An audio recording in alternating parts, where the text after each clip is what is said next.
அனைவருக்கும் வணக்கம். இன்னைக்கு நம்ம முதலமைச்சர் ஸ்டாலின் அவர்கள் பார்த்தீங்கன்னா மாணவர்களுடன் உரையாற்றும் விதமாக ஒரு நிகழ்ச்சி ஏற்பாடு செய்யப்பட்டிருந்துச்சு. அந்த நிகழ்ச்சியில் பார்த்தீங்கன்னா வந்திருந்த மாணவர்கள் தாவேக்காவோட கொடி எடுத்து அந்த அரங்கத்தில் அப்படியே காட்டியிருக்கானுங்க.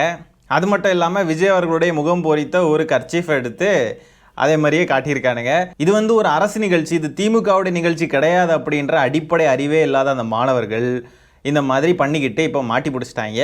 காவல்துறை அதில் 2 மாணவர்களை கூப்பிட்டு வச்சு விசாரிச்சுட்டு இருக்காங்க.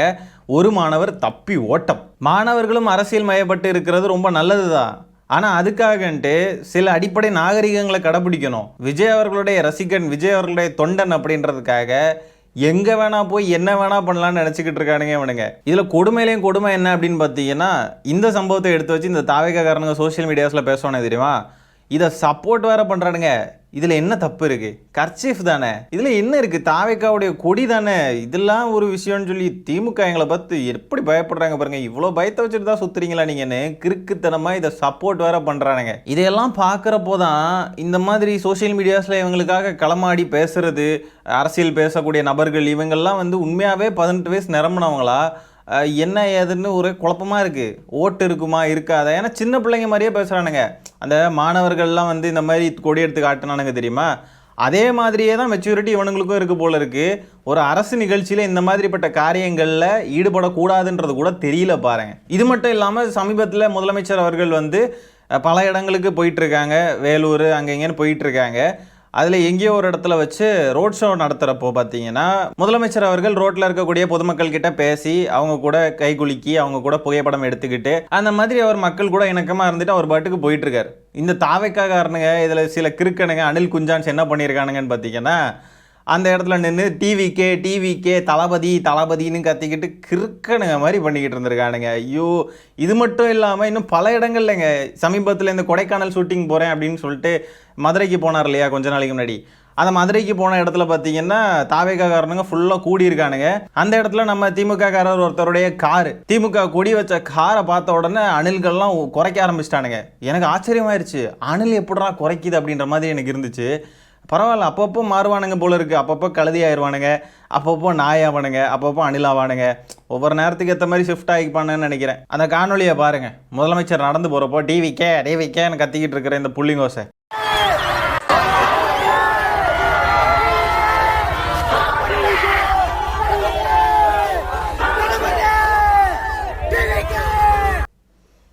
இவன் மண்டையை பாருங்களேன். இவனுங்கெல்லாம் தமிழ்நாட்டை ஆளை துடிச்சிக்கிட்டு இருக்கானுங்க. அணில் குட்டீஸ், என்னடா மண்டை இது? மண்டை மாதிரியா இருக்கு.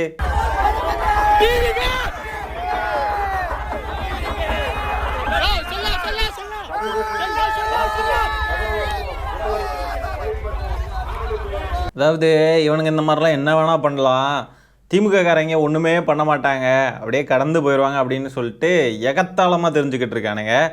திமுக தொண்டர்கள் தலைமைக்கு கட்டுப்பட்டு இருந்துக்கிட்டு இருக்கோம். உங்களை மாதிரி ஒரு ஆகாவளி தலைமையாக இருந்துச்சு அப்படின்னு சொன்னாக்க இந்நேரம் உங்களுடைய கதி என்ன ஆயிருக்கும் அப்படின்றதெல்லாம் யோசிச்சு கூட பார்க்க முடியல. தலைமைக்கு கட்டுப்பட்டு இருக்கிறதுனால இந்த மாதிரி அமைதியாக இருந்துக்கிட்டு இருக்கோம். சொரிஞ்சு சீண்டி பார்த்துக்கிட்டு இருக்கீங்க.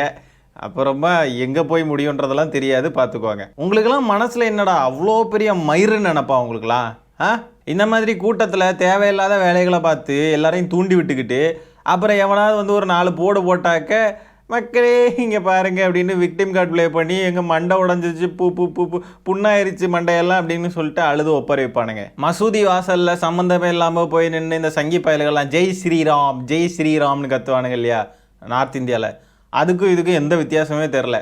அதே மாதிரி தான் இருக்கானுங்க. உங்களையெல்லாம் ஜனநாயக ரீதியாக பார்த்துக்கலாம், தேர்தலில் பார்த்துக்கலாம், அரசியல் ரீதியாக வீழ்த்தலாம் அப்படின்னு சொல்லி முடிவெடுத்து ஓரமாக உட்காந்துக்கிட்டு இருக்கோம். ஆனால் சொரிஞ்சு சீண்டி பார்க்குறானுங்க பாருங்களேன். இவனுங்க ஏதாவது ரியாக்ட் பண்ணிட மாட்டானுங்களா, ஏதாவது செஞ்சிட மாட்டானுங்களா, மக்கள்கிட்ட அதை எடுத்து போட்டு இங்கே பாருங்க அடக்குமுறை ஒடுக்குமுறை. ஆனால் இவனுங்க பண்ணுறதை பற்றியெல்லாம் பேச்சே வராது. ஏன்னா ஆளுங்கட்சி திமுக இல்லையா, திமுக என்ன பண்ணுறாங்களோ அதுதான் அப்படியே ரொம்ப ஹாட்டான டாப்பிக்காக மக்கள்கிட்ட போய் சேரும் அப்படின்றதுக்காக இவனுங்க இஷ்டத்துக்கு துள்ளிக்கிட்டு இருக்கானுங்க. சொல்லுங்க இவனுங்க பண்ணுற மாதிரியே இவனுங்க கட்சி கூட்டத்திலேயோ இவங்க தலைவர் வர்றப்போவோ இந்த மாதிரிப்பட்ட இடங்கள்ல போய் நின்றுக்கிட்டு மாற்று கட்சிக்காரங்கள்லாம் போய் நின்று இப்போ நம்ம திமுகன்னு கத்திக்கிட்டு இல்லை முதலமைச்சர் ஸ்டாலின் அப்படின்லாம் கத்திக்கிட்டு இந்த மாதிரிலாம் பண்ணிக்கிட்டு இருந்தோம்னா இவனுங்களுக்கு எந்த அளவுக்கு டென்ஷன் ஆகும், எந்த அளவுக்கு ட்ரிகர் ஆகுவானுங்க. இதெல்லாம் கூட வேணாம். இவனுங்க இருக்க இடத்துல போயிட்டு கடவுளே அஜித்தேன்னு சொன்னா போதும், வெடிச்சிருவானுங்க. அப்படியே ஆட்டம் பாம்பு வெடிச்ச மாதிரி வெடிப்பானுங்க. இவ்வளோ தூரம் கல்வியில முன் வந்து வளர்ச்சி அடைஞ்ச இப்படி ஒரு இந்த மாநிலத்தில் இப்படி ஒரு மூடர் கூட்டம் என்ன பண்றது? இப்படி நீங்க கர்ச்சீஃப் காட்டுறதுனாலயோ டிவிகேன்னு கத்துறதுனாலயோ திமுக காரனுடைய காரை பார்த்து கதறன்னு கதறதுனாலயோ இதனால எல்லாம் உங்களுக்கு ஓட்டு விழாதுரா. என்னடா இதுதான் அரசியல்னு நினச்சிக்கிட்டு இருக்கீங்களா நீங்கள்? அரசியல்ன்ற வார்த்தைக்கு டெஃபினேஷனே தெரியாத தற்குறிகள். இவனுங்க கையில் ஒரு கட்சி கொடி, ஒரு தலைவன் ஒருத்தனை தூக்கிட்டு நிற்கிறாருங்க. இதில் வேற சர்க்கார் பட டைலாக்லாம் போட்டு எங்கள் தலைவன் முகம் எங்கள் பிராண்ட், அந்த பிராண்டை உடைக்கிறதுல வேண்டாம் நான் ஸ்பெஷலிஸ்டே அப்படின்னு விஜய் சொல்கிறதா போட்டு இதெல்லாம் போட்டுக்கிட்டு இருக்காடுங்க. ஏன்டா பேசிக் அறிவே உங்களுக்குலாம் இல்லை? கத்தியை தூக்கிட்டு திரியிறீங்க, அடிபுடின்னு சண்டைக்கு திரியிறீங்க, மற்ற கட்சிக்காரங்க கூட்டத்தில் போய் நின்றுக்கிட்டு டிவிகேன்னு கத்துறீங்க. இந்த மாதிரிப்பட்ட வேலைகள்லாம் பார்க்கறதுனால நீங்கள் என்ன பெரிய இதுன்னு நினச்சிக்கிட்டு இருக்கீங்களா? இந்த மாதிரி பண்ணக்கூடிய இந்த சில்லற பயல்களை பார்த்து விஜய் அவர்களும் எந்த கண்டிப்பும் கண்டிக்கிறது கிடையாது. ஏன்னா எவன் எக்கெடு கெட்டு போனா என்ன? இப்போ அந்த 3 பசங்க கொடியை கொண்டு வந்து காட்டுனானுங்க தெரியுமா அரங்கத்துக்குள்ளே? அந்த 3 பசங்களை இப்போ காவல்துறை பிடிச்சிட்டு போகும். அவனுங்க மேலே கண்டிப்பாக வழக்கு பதிவு பண்ணுவாங்க. இவனுங்க லைஃப் வந்து இதனால் பாதிக்கப்படும். ஆனால் விஜய் அவர்கள் இதெல்லாம் பற்றி அவருக்கு எந்த கவலையும் கிடையாது. இவனுங்க மாட்டுனா என்ன, செத்தா என்ன, இருந்தா என்ன, போனா என்ன, வந்தா என்ன. இதுக்கு முன்னாடி இப்படி தான் இந்த வக்ஃப் சட்ட திருத்தம் நடந்துச்சு இல்லையா? அந்த நேரம் போராட்டம் பண்ணுறோன்னு சொல்லிக்கிட்டு போய் இந்த ரோட்டில் நின்னானுங்க. அங்கே பார்த்தா காவல்துறை பார்த்த உடனே செதறி அடித்து ஓடுறானுங்க, ஓட்டம் பிடிக்கிறானுங்க. பயந்தாங்கோழிகளாம் அவ்வளோ பயம் இருக்குண்ணா. எதுக்குடா இதெல்லாம் பண்ணுறீங்க நீங்கள்? கெத்துன்னு நினச்சிக்கிட்டு பண்ணுறானுங்க. கடைசியில் வெத்து ஆகி போய் நிற்கிறானுங்க தமிழக வெத்து கழக தற்குறிகள். முதலமைச்சரை இவ்வளோ பேசுகிறீங்களே, முதலமைச்சருடைய உழைப்பில் 1% கூட உங்ககிட்டலாம் கிடையாதுடா. அவரை பார்த்து நீங்கள்லாம் வந்து டிவிகேன்னு ஒரு மாதிரி ஏளனமாக பேசுகிறீங்க, சிரிக்கிறீங்க, எள்ளி நகையாடுறீங்க. அதான் என்றைக்குமே காக்கா வந்து கழுகு உயரத்துக்கெலாம் பறக்க முடியாது. காக்கா தான். அடுத்ததாக பார்த்தீங்கன்னா இன்றைக்கி நம்ம அமித்ஷா அவர்கள் வேறு லெவல் சம்பவம் பண்ணிட்டாப்புல. தாவேக்காவுக்கும் ஒரு சம்பவம் இருக்குது, அதிமுகவுக்கும் ஒரு சம்பவம் இருக்குது.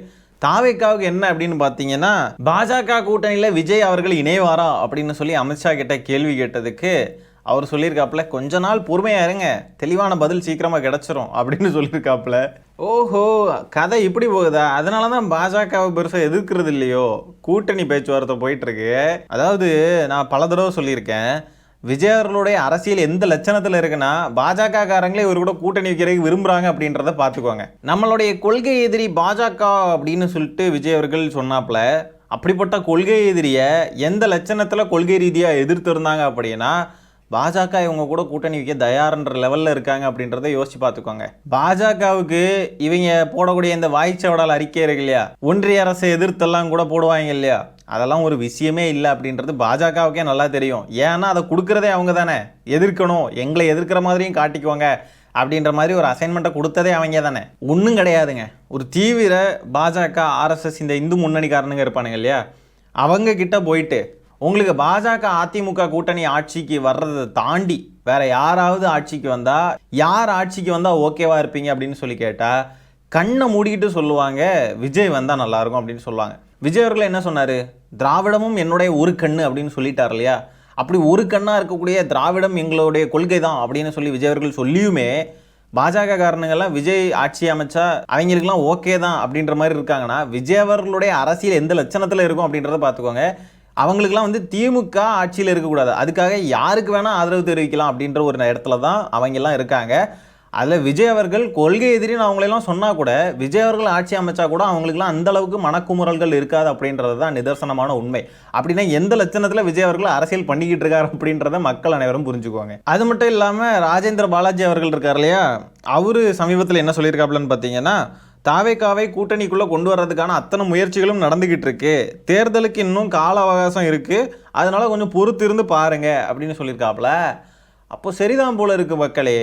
பிஜேபியை எதிர்த்து பேசாமல் இப்போது சமீபத்தில் இந்த முருகர் மாநாட்டில் பெரியாரா அண்ணாவையெல்லாம் விமர்சித்து காணொலி வெளியிட்டிருந்தாங்க இல்லையா, அதை வந்து கண்டித்து விஜய் அவர்கள் பேசாததுக்கு காரணம் இதுதான் போல இருக்குது. சங்கி நாயகன் அப்படின்னு நம்ம சொல்லிக்கிட்டே இருக்கோம். அணில்கள்லாம் பதறிக்கிட்டு கோதறிக்கிட்டு கடிச்சு வச்சுக்கிட்டு கரம்பி வச்சுக்கிட்டு இருக்கானுங்க.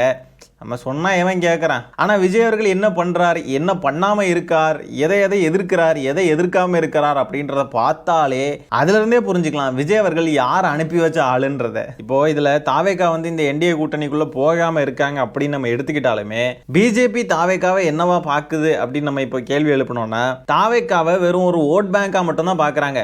இவங்க எங்களுடைய கொள்கை எதிரி மண்ணாங்கட்டி எதிரின்லாம் சொல்கிறாங்க இல்லையா, அதெல்லாம் அவங்களுக்கு ஒரு பொருட்டே கிடையாது. தாவேக்காவை நம்மளுடைய கூட்டணியில் சேர்க்கலாமா வேணாமா, அவங்களுடைய ஓட் பேங்க் நமக்கு உதவுமா உதவாதா அப்படின்றது மட்டும்தான் அவங்களுடைய கணக்காக இருக்க இல்லையே, இவங்க கொள்கை ரீதியாக நம்மளை எதிர்க்கிறாங்க அது இது அப்படின்றதெல்லாம் அவங்களுக்கு ஒரு பிரச்சனையாகவே இல்லை. அப்போது அதே தான் புரிஞ்சுக்குவாங்க எந்த லட்சணம் விஜய் அரசியல். சரி, அமித்ஷாவும் இப்போ சொல்லிட்டாப்ல, அதிமுக சைடில் இருந்தும் சொல்கிறாங்க விஜய் அவர்களை கூட்டணிக்கு நாங்கள் இழுக்க பார்க்குறோம், வேலைகள் நடந்துக்கிட்டு இருக்கு, முயற்சிகள் நடந்துக்கிட்டு இருக்கு அப்படின்லாம். விஜய் அவர்கள் ஏன் இன்னும் வரைக்கும் ஒரு தடவை கூட மறுப்பு தெரிவிக்கல? முடியவே முடியாது, நாங்கள் கொள்கையில் ரொம்ப ஸ்ட்ராங்காக இருக்கோம். என்ன பேசுகிறீங்க நீங்கள், அதிமுக மாதிரி பெரியார கொள்கை தலைவர்னு சொல்லிக்கிட்டு நாங்கள் வந்து பிஜேபி கூடலாம் போய் சேருவோம்னு நினச்சிக்கிட்டு இருக்கீங்களா? கொள்கையில் நாங்கள்லாம் எப்படிப்பட்ட கொள்கைவாதிகள் தெரியுமா அப்படின்னு சொல்லிட்டு விஜய் அவர்கள் ஏன் ஒரு மறுப்பு கூட தெரிவிக்கல? சரி மக்களே, இந்த காணொலியை நான் இதோட என் பண்ணிக்கிறேன். இந்த வீடியோவில் நம்ம பேசியிருக்க விஷயங்களை பற்றி உங்களுடைய கருத்துக்கள் என்னன்றதை கமெண்ட்டில் பதிவு பண்ணுங்கள். வீடியோ பிடிச்சிருந்தா ஒரு லைக்கை தட்டி விட்டு 4 பேருக்கு ஷேர் பண்ணுங்கள். முக்கியமாக நம்ம சேனலை சப்ஸ்கிரைப் பண்ணி வச்சுக்கோங்க. மீண்டும் இன்னொரு காணொலியில் சீக்கிரமாக உங்களை சந்திக்கிறேன். அது வரைக்கும் டாடா பை, டேக் கேர்.